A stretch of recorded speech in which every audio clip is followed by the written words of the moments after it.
Hello guys, welcome to my blog. তো কেমন আছো আপনারা? তো আমার যতগুলো আমার শর্টস আছে, আমি এখন শর্টস ছাড়ি। তো আমি 3টা ড্রয়িং করেছি। 3টা ড্রয়িং দেখাবো কি দিয়ে করছি, বা কোন পেন্সিল, কোন কালার বা এগুলো দিয়ে করেছি। তো সব ভিডিও পুরো পর্যন্ত দেখো। প্রথমে তো আমরা করেছিলাম এই যে ড্রয়িংটা স্পাইডারম্যানের।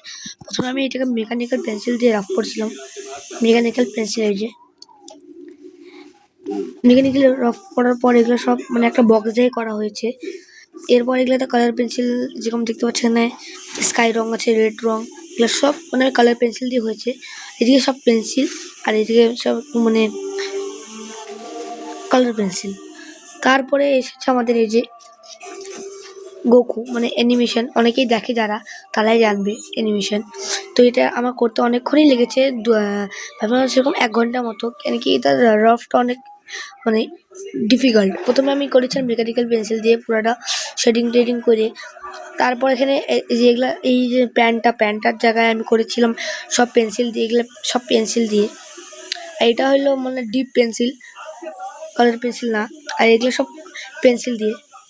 তো এই আর্টটা ভালো লাগলে আপনারা লাইক সাবস্ক্রাইব করবেন।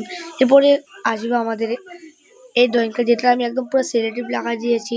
এটা করতে আমার লাগাইছে 2 ঘন্টা 5 মিনিট এরকমই লেগেছে, কিন্তু এটা অনেক ডিফিকাল্ট ছিল। আমি এসব মেকানিক্যাল পেন্সিল এবং ডিপ পেন্সিল দিয়ে করেছিলাম। তো আমি যেগুলো পেন্সিল দিয়ে করি ওগুলো হলো